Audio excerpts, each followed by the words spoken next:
Hello students, this is Mishal Hamza PK ACCA. ACCA പഠിക്കാൻ ആഗ്രഹിക്കുന്ന വിദ്യാർത്ഥികൾക്ക് വളരെ കോമൺ ആയിട്ടുള്ള, വളരെ ബേസിക് ആയിട്ടുള്ള, അവർ ചോദിക്കാൻ മടിക്കുന്ന ചില ചോദ്യങ്ങൾക്കുള്ള മറുപടി ആയിട്ടാണ് നമ്മൾ ഇന്ന് ഈ ഒരു വീഡിയോ ആയിട്ട് നിങ്ങളുടെ മുമ്പിലേക്ക് വരുന്നത്. ഞാൻ അല്പം താമസിച്ചു പോയി. ഈ ഭൂലോകത്തിന്റെ സ്പന്ദനം മാത്സിലാണ് നമ്മൾ കേട്ടിട്ടുണ്ട്. ഉണ്ടായിരിക്കും. എന്നാൽ ACCAയിൽ ആ ഒരു സ്പന്ദനത്തിന്റെ ആവശ്യമില്ല. നമ്മൾ പൊതുവെ മാത്സ് പേടിക്കാറ് മാത്സിലുള്ള ഈ ട്രിഗ്നോമെട്രി, ജോമെട്രി പോലുള്ള കാര്യങ്ങൾ, അത് നമുക്ക് ചില സമയത്ത് ബുദ്ധിമുട്ടായിരിക്കും. ഇപ്പൊ എൻ്റെ തന്നെ ഒരു കേസ് നോക്കുവാണെങ്കിൽ, ഞാൻ ഈ ഒരു മാത്സിൽ ഞാൻ സ്കൂൾ ലെവലിൽ ഇതുവരെ പാസ്സാകാത്തൊരു വ്യക്തിയാണ്. നിനക്ക് പഠിക്കാനുള്ള കഴിവില്ല മോനെ. അങ്ങനെയുള്ള ഞാൻ ACCA എല്ലാ പേപ്പേഴ്സും ഫസ്റ്റ് അറ്റംപ്റ്റിൽ ക്ലിയർ ചെയ്തിട്ടുണ്ട്. ഭയങ്കര. സോ മാത്സ് നിങ്ങൾക്ക് അറിയില്ലെങ്കിലും പ്രശ്നമില്ല, ACCAയിൽ മാത്സ് ഇല്ല. സന്തോഷമായി. എന്നാൽ നമ്മൾ വളരെ ബേസിക് ആയിട്ട് അറിഞ്ഞിരിക്കേണ്ട ചില കാര്യങ്ങളുണ്ടല്ലോ, അതായത് ഈ എഡിഷൻ, സബ്ട്രാക്ഷൻ പോലുള്ള കാര്യങ്ങൾ, പിന്നെ വളരെ ബേസിക് ആയിട്ടുള്ള കാര്യങ്ങൾ. കാരണം ഈ ACCAയിലുള്ള മാത്സ് എന്ന് പറയുന്നത് അക്കൗണ്ടിങ് ആണ്. ഒരു ബിസിനസ് ചെയ്യാൻ വേണ്ടിയിട്ട് നമുക്ക് എന്തറിയണം? ആ ബിസിനസ്സിൻ്റെ പ്രോഫിറ്റ്, ലോസ് കാര്യങ്ങളൊക്കെ അറിയണം. അപ്പോൾ അതൊക്കെ നമ്മൾ കമ്പ്യൂട്ട് ചെയ്യാൻ രീതിയിലുള്ള ഒരു വളരെ ബേസിക് ആയിട്ടുള്ള മാത്സ് മാത്രമേ ACCAയിൽ ആവശ്യമുള്ളൂ. അതുകൊണ്ട് മാത്സ് അറിയില്ല എന്ന് വിചാരിച്ചിട്ട് നിങ്ങൾ ടെൻഷൻ ആവേണ്ട കാര്യമില്ല. ACCAയിൽ ആ ഒരു റേഞ്ചിലുള്ള മാത്സ് നിങ്ങൾ പഠിക്കാൻ പോകുന്നില്ല. അത് കേട്ടാ മതി ഞങ്ങൾക്ക്. 10 ലക്ഷം എന്ന് ഞാൻ ഒരിക്കലും പറയത്തില്ല.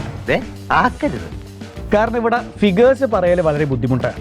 ഒരാളുടെ സാലറി എന്നൊക്കെ പറയുന്നത് കുറേ ഫാക്ടേഴ്സ് അതിനെ നിർണ്ണയിക്കുന്നുണ്ട്. ഒന്നാമത്തെ ഒരു കാര്യമാണ് ക്വാളിഫിക്കേഷൻ. നിങ്ങൾ ACCA കംപ്ലീറ്റ് ചെയ്യുന്നതോടുകൂടി നിങ്ങൾ വളരെ ഇന്റർനാഷണലി റെക്കഗ്നൈസ്ഡ് ആയിട്ടുള്ള ഒരു ക്വാളിഫിക്കേഷൻ ഏൺ ചെയ്യുന്നത് കൊണ്ട് തന്നെ സാലറി കിട്ടാൻ വേണ്ടി നിങ്ങൾക്ക് ബുദ്ധിമുട്ടുണ്ടാവത്തില്ല.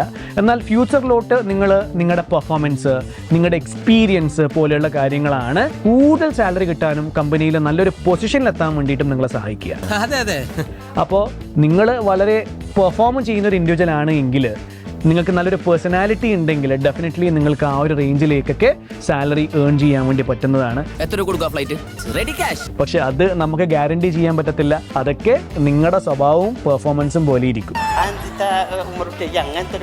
ബട്ട് എനിവേ, നിങ്ങൾ ഒരു ഫ്രഷറായിട്ട് എൻറോൾ ചെയ്യുന്ന സമയത്ത്, ജോലിയിൽ കയറുന്ന സമയത്ത് ഇൻഡസ്ട്രി ബെസ്റ്റ് ആയിട്ടുള്ള ഒരു സാലറി നിങ്ങൾക്ക് ഡെഫിനറ്റ്ലി ഏൺ ചെയ്യാൻ പറ്റും. നമ്മൾ മറ്റുള്ള ക്വാളിഫിക്കേഷൻസ് നോക്കുമ്പോൾ ഈ MBBS കഴിഞ്ഞ ആൾ അല്ലെങ്കിൽ എഞ്ചിനീയറിംഗ് കഴിഞ്ഞ ആൾ, അവർക്ക് ഏൺ ചെയ്യുന്നതിന് അത്ര അല്ലെങ്കിൽ അതിനേക്കാൾ കൂടുതൽ സാലറി ഫ്രഷറായിട്ടുള്ളൊരു ACCA കാൻഡിഡേറ്റിന് മാർക്കറ്റിൽ നിന്ന് കിട്ടുന്നതാണ്. ഈ ACC എന്ന് വെച്ച് കഴിഞ്ഞാൽ AC-യിൽ ഇരുന്ന് പഠിക്കുന്ന ഒരു CA ആണ് എന്നായിരുന്നു മുമ്പൊക്കെ നാട്ടുകാർ വിചാരിക്കുന്നത്. പക്ഷേ ഇന്ന് ആ ഒരു സംഭവങ്ങളൊക്കെ മാറിയിട്ടുണ്ട്. CA ആണെങ്കിലും ACCA ആണെങ്കിലും ഒരു പക്ക പ്രൊഫഷണൽ ക്വാളിഫിക്കേഷൻ ആണ്. ഇത് എഫേർട്ട് ഇട്ട് പഠിക്കുന്ന ആൾക്കാർക്ക് മാത്രമേ ക്ലിയർ ചെയ്യാൻ പറ്റുള്ളൂ. നിങ്ങൾ ഏതെങ്കിലും ഒന്ന് തീരുമാനിക്കുക. അപ്പോൾ രണ്ടും ഡിഫിക്കൽട്ട് ആണ് എന്നൊന്നും ഞാൻ പറയത്തില്ല. രണ്ടും നിങ്ങൾ എഫേർട്ട് ഇടുകയാണെങ്കിൽ തീർച്ചയായും നിങ്ങൾക്ക് പാസ്സാകാൻ പറ്റും. എന്നാൽ ACCAയിൽ വരുന്ന ചില കുട്ടികളുടെ ഒരു വിചാരമുണ്ട്, ഇത് വളരെ എളുപ്പത്തിൽ ഈ പഴംപൊരിയൊക്കെ പൊരിച്ചെടുക്കുന്നത് പോലെ പെട്ടെന്ന് ടപ്പേ എന്ന് പറഞ്ഞിട്ട് കിട്ടുന്നുള്ളത്. അതൊരിക്കലും അങ്ങനെയല്ല. നമ്മൾ എഫേർട്ട് ഇടുക, സ്കിൽഡ് ആവുക, പ്രൊഫഷണൽ ആവുക. അങ്ങനെയാണെങ്കിൽ നമുക്ക് ഈ ഒരു കോഴ്സ് എളുപ്പത്തിൽ കംപ്ലീറ്റ് ചെയ്ത് വളരെ നല്ല ഒരു സാലറിയിൽ നല്ലൊരു കമ്പനിയിൽ വർക്ക് ചെയ്യാൻ പറ്റും. നിസ്സാരം. ഈ കോളേജ് ലൈഫ് മിസ്സാവുകയെന്ന് വെച്ചാൽ എന്താണെന്നുള്ള കാര്യം എനിക്ക് ശരിക്കും മനസ്സിലായില്ലേ? ഒന്നും അറിയാത്ത പോലെ. മേ ബി നിങ്ങൾ വിചാരിക്കുന്നുണ്ടാവുക നമ്മുടെ കോളേജിലൊക്കെ കാണുന്ന പോലെ മരം ചുട്ടി പ്രണയം കാര്യങ്ങളൊക്കെയാണ് നിങ്ങൾ ഉദ്ദേശിക്കുന്നതെങ്കിൽ, ഇവിടെ ACCA പഠിക്കാൻ വരുന്ന ആൺകുട്ടികളായാലും പെൺകുട്ടികളായാലും അവർക്ക് അതിനൊന്നും സമയമില്ല. എനിക്ക് എൻ്റെ പശുവിനെ കറക്കാൻ നേരമില്ല, അപ്പോഴാ കൊച്ചിനെ കറക്കാം. നിങ്ങൾ അത് വിചാരിച്ചിട്ട് ഇങ്ങോട്ടേക്ക് വരണ്ട. ആ ഒരു ലൈഫ് മേ ബി നിങ്ങൾ മിസ് ചെയ്തേക്കാം. പക്ഷേ ഇവിടെ മറ്റുള്ള കാര്യങ്ങൾ, അതായത് നമ്മുടെ എൻ്റർടൈൻമെൻറ്റ് കാര്യങ്ങൾ, നമ്മുടെ programmes, Onam celebration, Christmas celebration, cultural celebration, അതൊക്കെ നിങ്ങൾ സാധാ കോളേജിൽ കാണുന്ന അതേ റേഞ്ചിൽ എല്ലാ ഇൻസ്റ്റിറ്റ്യൂഷൻസും പ്രൊവൈഡ് ചെയ്യുന്നുണ്ട്. സോ ആ ഒരു പേടി നിങ്ങൾക്ക് വേണ്ട. എനിക്കൊരു വിഷമമില്ല. ഇനി കോളേജിലുള്ള മറ്റുള്ള കാര്യങ്ങൾ നിങ്ങൾക്ക് കിട്ടിയില്ല എന്ന് വിചാരിച്ചിട്ട് ഒരു ടെൻഷനൊക്കെ വരുന്നുണ്ടെങ്കിൽ, ACCA കഴിഞ്ഞ് വളരെ ചെറിയ പ്രായത്തിൽ സെറ്റിൽഡായി നല്ല എമൗണ്ടൊക്കെ ഏൺ ചെയ്ത് വല്ല ബാങ്കോക്കിലോ പട്ടായോയിലൊക്കെ പോയി കഴിഞ്ഞാൽ തീരാവുന്ന പ്രശ്നം മാത്രമേ, വിഷമം മാത്രമേ നിങ്ങൾക്ക് ഉണ്ടാവുള്ളൂ. നമ്മുടെ ഒരു മാസത്തെ ശമ്പളം 10,000. ഇതൊരു സീരിയസ് ആയിട്ട് സംസാരിക്കേണ്ട ഒരു വിഷയമാണ്. നമുക്ക് അല്പം മാറി സംസാരിക്കാം. നമ്മൾ ACCA കാൻഡിഡേറ്റ്സിൻ്റെ എണ്ണം കൂടുമ്പോൾ ജോലി സാധ്യത ശരിക്കും കുറയല്ല ചെയ്യുന്നത്, കൂടുകയാണ് ചെയ്യുന്നത്. അതെങ്ങനെ ശരിയാവും? ഒരു എക്സാമ്പിൾ പറയുകയാണെങ്കിൽ, ഞാൻ ACCA ചെയ്യുന്നത് 2012-ലാണ്. അന്ന് EY അല്ലെങ്കിൽ KPMG പോലെയുള്ള 1-2 കമ്പനീസ് മാത്രമേ ഇന്ത്യയിൽ ACCA കാൻഡിഡേറ്റ്സിന് ഹയർ ചെയ്യാറുണ്ടായിരുന്നു. എന്നാൽ ഇന്ന് കാലം മാറി 100 കണക്കിന് കമ്പനീസ് 1000 ACCA കാൻഡിഡേറ്റ്സിന് ഹയർ ചെയ്യുന്ന ഒരു സിറ്റുവേഷനാണ് നമ്മൾ കാണുന്നത്. ഇതിൽ ACCAയുടെ ഒരു സ്റ്റഡി തന്നെ അനുസരിച്ചിട്ട് ACCAക്ക് ഇന്നുള്ളതിനേക്കാൾ കൂടുതൽ ഡബിൾ മെമ്പേഴ്സിന് ആവശ്യമുണ്ട് എന്നുള്ളതാണ് അവരുടെ ഒരു കണ്ടെത്തൽ. സോ മാർക്കറ്റ് ഗ്രോയിങ് ആണ്, കമ്പനീസ് പുതിയ കമ്പനീസ് വരികയാണ്. 3 ഇപ്പൊ 2 പുതുതായിട്ട് ചെയ്യാൻ പോകുന്നു. ഒന്ന് നെടുമങ്ങാട്, ഒന്ന് കാക്കനാട്. ഇഷ്ടംപോലെ ബിസിനസ് ട്രാൻസാക്ഷൻസ് നടക്കുന്നുണ്ട്. അപ്പോൾ അതൊക്കെ ചെയ്യാൻ വേണ്ടിയിട്ട് ACCA കാൻഡിഡേറ്റ്സിന് മാർക്കറ്റിന് കമ്പനീസിന് ആവശ്യമാണ്. അതുമാത്രമല്ല, നമ്മൾ പുതിയ റിപ്പോർട്ടിംഗ് പ്രാക്ടീസുകളാണ് കമ്പനീസ് കൊണ്ടുവരുന്നത്. നമ്മൾ തന്നെ ക്വാളിഫിക്കേഷനിൽ പഠിക്കുന്നതാണ് സസ്റ്റൈനബിലിറ്റി റിപ്പോർട്ട്സ്, ഇൻഡിക്കേറ്റർ റിപ്പോർട്ട്സ് പോലെയുള്ള പുതിയ റിപ്പോർട്ടിംഗ് ഇനീഷ്യേറ്റീവ്സ് കമ്പനീസ് കൊണ്ടുവരുന്നുണ്ട്. അപ്പോൾ ഈ പറയുന്ന റിപ്പോർട്ട്സുകളൊക്കെ പ്രിപ്പയർ ചെയ്യാനുള്ള സ്കില്ലും എക്സ്പെർട്ടൈസും ACCA കാൻഡിഡേറ്റ്സിനാണ് ഉള്ളത്. അപ്പോൾ അതുകൊണ്ട് നിങ്ങളൊന്നും കൊണ്ടും പേടിക്കേണ്ട. നിങ്ങൾ ഈ ഒരു കോഴ്സ് കംപ്ലീറ്റ് ചെയ്ത് കഴിഞ്ഞാൽ നിങ്ങളുടെ കന്നി വേവ് തന്നെ ചെയ്യും. കുറച്ച് കഞ്ഞി എടുക്കട്ടെ മാണിക്കാം. കേട്ടാ, ഇത് നല്ലൊരു ചോദ്യമാണ്. പക്ഷേ ഈ ചോദ്യത്തിന് 2 വശങ്ങളുണ്ട്. പൊതുവേ ബോയ്സ് ACCAക്ക് വരുന്നത് പെട്ടെന്ന് കല്യാണം കഴിക്കാനും, എനിക്ക് എത്രയും പെട്ടെന്ന് ഒരു വിവാഹം കഴിക്കണം. ഗേൾസ് വരുന്നത് കല്യാണം പരമാവധി ഡീലേ ആക്കാനുമാണ്. അതുകൊണ്ട് തന്നെ ബോയ്സിൻ്റെ അടുത്ത് എനിക്ക് പറയുകയാണെങ്കിൽ, നിങ്ങൾ ACCA കഴിഞ്ഞ് കഴിഞ്ഞാൽ ഡെഫിനറ്റ്ലി നിങ്ങൾക്ക് നല്ലൊരു എന്താ പറയുക ഇണയൊക്കെ കിട്ടട്ടെ എന്ന് ഞാൻ പ്രാർത്ഥിക്കുകയാണ്. പക്ഷേ അത് ഡിപ്പെൻഡ്സ് ഓൺ യു.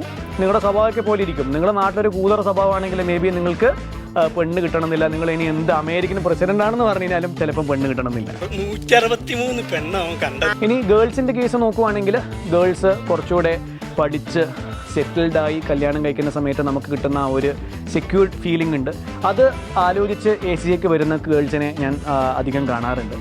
ആൻഡ് ഇതിൽ വേറൊരു കേസ് എന്ന് വെച്ച് കഴിഞ്ഞാൽ ACCA കഴിഞ്ഞിട്ടുള്ള ഒരു ആൺകുട്ടിയും പെൺകുട്ടിയാണ് ഇന്ന് കല്യാണം കഴിച്ചിട്ട് കാണുന്നത്. അങ്ങനെയുള്ള കുറേ കപ്പിൾസ്, ഞാൻ പഠിപ്പിച്ചു വിട്ട കപ്പിൾസ് ഈ ഒരു മാർക്കറ്റിൽ കല്യാണം കഴിഞ്ഞ് നിൽക്കുന്നുണ്ട്. സോ എൻ്റെ ഒരു മനസ്സിൽ ഒരു മാട്രിമോണി സൈറ്റ് തുടങ്ങിയാലോ ഒന്നുണ്ട്. തീർച്ചയായും ഞാനത് ഓപ്പൺ ചെയ്യും, നിങ്ങളെ അറിയിക്കും. നിങ്ങൾ സബ്സ്ക്രൈബ് ചെയ്യണം, രജിസ്റ്റർ ചെയ്യണം. രണ്ടാമത്തത് മദാമയെ കല്യാണം കഴിക്കാൻ പറ്റുമെന്നുള്ളത്, അത് നിങ്ങളെ കഴിവും കയ്യിലിരിപ്പും പോലെയുണ്ട്. അന്താക്ഷരി കളിക്കണില്ലേ ചേട്ടാ? വളരെ നല്ലൊരു ചോദ്യം. ആ ചോദ്യത്തിന് ഞാൻ ബ്രേക്ക് ചെയ്യാണ്. ACCA കഴിഞ്ഞ് വിദേശത്ത് പോയി ജോലി ചെയ്യാനാണ് ആഗ്രഹം. തീർച്ചയായും ACCA പോലുള്ള ഇൻ്റർനാഷണലി റെക്കഗ്നൈസ്ഡ് ആയിട്ടുള്ള ക്വാളിഫിക്കേഷൻ ചെയ്ത് കഴിഞ്ഞാൽ നിങ്ങൾക്ക് വിദേശ രാജ്യങ്ങളിൽ, യൂറോപ്യൻ കൺട്രീസിലൊക്കെ അല്ലെങ്കിൽ മിഡിൽ ഈസ്റ്റിലൊക്കെ പോയിട്ട് നല്ലൊരു കമ്പനിയിൽ വർക്ക് ചെയ്യാൻ പറ്റുന്നതാണ്. നിങ്ങൾ കോഴ്സ് കംപ്ലീറ്റ് ചെയ്ത് പിറ്റേന്ന് ഫ്ലൈറ്റ് കയറി അവിടെ ഒരു വലിയൊരു കമ്പനിയിൽ മാനേജറായി കയറിയിരിക്കുക എന്നുള്ളൊരു സ്വപ്നമൊന്നും വേണ്ട. നാട്ടിൽ നിങ്ങൾ നല്ല കമ്പനീസിൽ വർക്ക് ചെയ്യുക, നല്ല രീതിയിൽ എക്സ്പീരിയൻസ്ഡ് ആവുക, ബിഗ് 4 കമ്പനീസിൽ വർക്ക് ചെയ്യുക. അങ്ങനെ ചെയ്തിട്ട് വിദേശ രാജ്യങ്ങളിൽ, യൂറോപ്യൻ കൺട്രീസിലൊക്കെ പോയിട്ട് സെറ്റിൽഡ് ആയിട്ടുള്ള എത്രയോ സ്റ്റുഡൻസ് ഞാൻ പഠിപ്പിച്ച വിട്ട സ്റ്റുഡൻസ് തന്നെ ഉണ്ട്. Luxembourg, Hungary, UK, Tokyo, Rio, പിന്നെ ഡെൻവർ, ബെർലിൻ, ജർമ്മനി പോലുള്ള രാജ്യങ്ങളിൽ സെറ്റിൽഡ് ആയിട്ടുള്ള എൻ്റെ വിദ്യാർത്ഥികളുണ്ട്. ACCA ക്ലാസ്സുകൾ അറ്റൻഡ് ചെയ്യാൻ ഒരു മികച്ച ഇൻസ്റ്റിറ്റ്യൂഷൻ നിങ്ങൾ സെലക്ട് ചെയ്യുന്ന സമയത്ത് ചില കാര്യങ്ങൾ നിങ്ങൾ ശ്രദ്ധിക്കേണ്ടതാണ്. അതിലൊന്നാമത്തത് തീർച്ചയായും ആ ഒരു ഇൻസ്റ്റിറ്റ്യൂഷനിലെ ക്ലാസ് എടുക്കുന്ന ലെക്ചർ പാനലാണ്. വളരെ എക്സ്പീരിയൻസ്ഡ് ആയിട്ടുള്ള റിസൾട്ട്സ് പ്രൊവൈഡ് ചെയ്യുന്ന ഒരു ലെക്ചർ പാനൽ ഉള്ള ഒരു ഇൻസ്റ്റിറ്റ്യൂഷനാണ് നിങ്ങൾ സെലക്ട് ചെയ്യുന്നത്. ആൻഡ് സെക്കൻഡ്ലി, അവരുടെ റിസൾട്ട്സ് നിങ്ങൾ പരിശോധിക്കുക, കുട്ടികൾ പാസ്സാവുന്നുണ്ടോ എന്നുള്ള കാര്യങ്ങൾ നോക്കുക. അത് വേറൊരു ഫാക്ടറാണ്. പിന്നെയുള്ളത് ആ ഒരു ഇൻസ്റ്റിറ്റ്യൂഷൻ്റെ ഇൻഫ്രാസ്ട്രക്ചർ സൗകര്യങ്ങളാണ്. നിങ്ങൾക്ക് ക്ലാസ് വളരെ വൈബായിട്ട് വളരെ നല്ല രീതിയിൽ അറ്റൻഡ് ചെയ്യാൻ പറ്റുന്നൊരു സൗകര്യം ഉണ്ടോ എന്നുള്ള കാര്യം നോക്കുക. ആൻഡ് ഈ പറയുന്ന എല്ലാ കാര്യങ്ങളും വളരെ കുറഞ്ഞ പ്രൈസിന്, വളരെ കോസ്റ്റ് കുറഞ്ഞ രീതിയിൽ, നിങ്ങളുടെ കീശ കാലിയാക്കാത്ത രീതിയിൽ പ്രൊവൈഡ് ചെയ്യുന്ന ഇൻസ്റ്റിറ്റ്യൂഷൻസ് ഉണ്ടെങ്കിൽ ഡെഫിനറ്റ്ലി നിങ്ങൾ ആ ഒരു ഇൻസ്റ്റിറ്റ്യൂഷൻ തന്നെ സെലക്ട് ചെയ്യേണ്ടതാണ്. അതേതാ സാറേ ആ ഇൻസ്റ്റിറ്റ്യൂട്ട്? അത് നമ്മൾ തന്നെ പിന്നെ വളരെ